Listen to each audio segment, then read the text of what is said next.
ఉమ్మడి నెల్లూరు జిల్లా వైఎస్ఆర్సీపీ అధ్యక్షులు మాజీ మంత్రి కాకాని గోవర్ధన్ రెడ్డిని వెంకటగిరి కోర్టులో హాజరుపరిచి నెల్లూరు సెంట్రల్ జైలుకు హ్యాండ్ ఓవర్ చేయడం జరిగిందని పేర్నాటి శ్యాంప్రసాద్ రెడ్డి అన్నారు.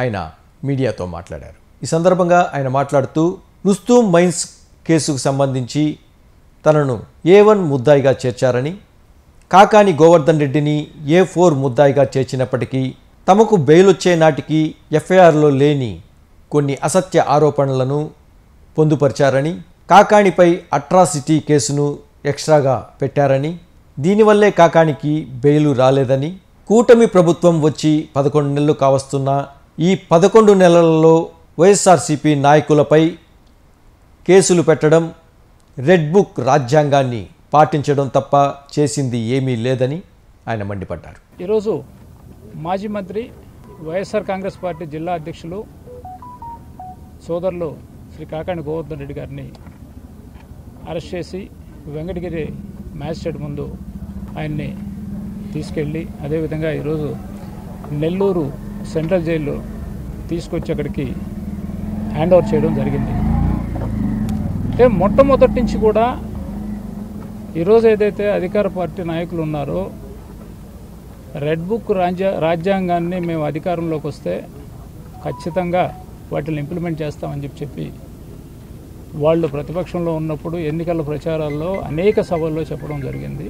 సో ఈరోజు ప్రభుత్వం వచ్చి సుమారుగా 11 నెలలు పూర్తయి రాష్ట్రంలో అనేక మంది వైఎస్ఆర్ కాంగ్రెస్ పార్టీ కార్యకర్తల మీద, నాయకుల మీద, మాజీ ఎమ్మెల్యేల మీద, మాజీ మంత్రుల మీద కేసులు బనాయిస్తూ అరెస్టు చేసే ప్రక్రియని రెడ్ బుక్ రాజ్యాంగం ప్రకారం మొదలుపెట్టడం జరిగింది.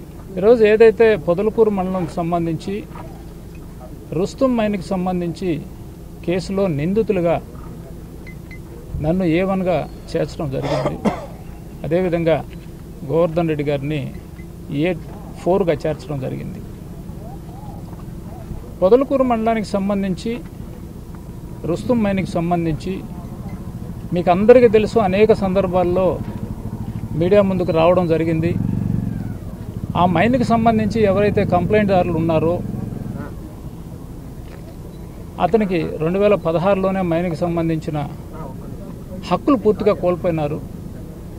తిరిగి మళ్ళీ మేము రెన్యువల్ కోసం అప్లై చేసుకున్నాం, కానీ రెన్యువల్ ఇవ్వలేదని కూడా గతంలో పనిచేసిన డీడీలు చెప్పడం జరిగింది. రాతపూర్వకంగా వచ్చే ఇవన్నీ కూడా మీ ముందు మేము చెప్పడం జరిగింది. ఈరోజు కేవలం కక్షపూరితంగా అందులో మంత్రిగా సర్వేపల్లి నియోజకవర్గానికి ప్రాతినిధ్యం వస్తున్న సర్వేపల్లి కాన్స్టిట్యున్సీలో పేర్నాటి శ్యాంప్రసాద్ రెడ్డి వచ్చి అక్రమ మైనింగ్ చేశాడు, తెల్లరాయని దోచుకొని వెళ్ళాడు అని చెప్పి మమ్మల్ని అందరినీ ముద్దాయిలుగా చేయడం వెనుక ఖచ్చితంగా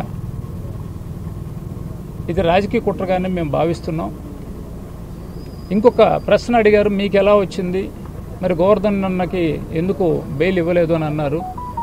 మొట్టమొదటిగా నన్ను ముద్దాయిగా ఫిబ్రవరి 16వ తేదీన చేర్చిన నాటికి నాతో పాటుగా ఇంకొక ఇద్దరిని, వాకాటి శ్రీనివాసరెడ్డి, వాకాటి శివారెడ్డి అనే వాళ్ళని మమ్మల్ని A1, A2, A3గా చేర్చడం జరిగింది.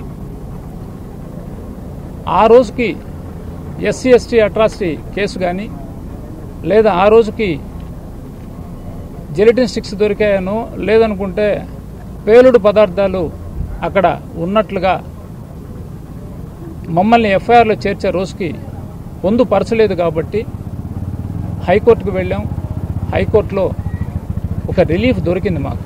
అది యాంటిసిపేటరీ బెయిల్ అనేది కాదు, కానీ ఏదైనా సరే మళ్ళీ విచారించాలని అనుకుంటే నోటీస్ ఇచ్చి విచారించండి, అప్పటి వరకు మమ్మల్ని అంటే నన్ను పిలవద్దని చెప్పడం జరిగింది. అది ఇంకా స్టిల్ హైకోర్టులోనే పెండింగ్ ఉంది. Police not to take any coercive steps until further orders అని చెప్పి మన హైకోర్టు వాళ్ళు ఇవ్వడం జరిగింది. నేను చూస్తూ ఉన్నాను, ఈ గడిచిన 2.5 నెలల్లో అనేక మంది నాయకులు A1కి బెయిల్ వచ్చింది, A1కి బెయిల్ వచ్చింది, A1కి బెయిల్ వచ్చింది, మరి A4కి ఎందుకు రాలేదు, A5కి ఎందుకు రాలేదు, A6కి ఎందుకు రాలేదని మాట్లాడుతూ ఉంటారు. మరి ఈరోజు A4గా నిందితుడిగా ఎవరినైతే పేరును చేర్చారో, మరి ఏమి A4 మీద మాత్రమే కక్ష సాధింపు చర్యలు చేయాల్సిన అవసరం ఏముంది? తర్వాత 8, 9, 10 ఉండారు, 5 ఉండారు, వీళ్ళందరూ కూడా ఉన్నారు కదా.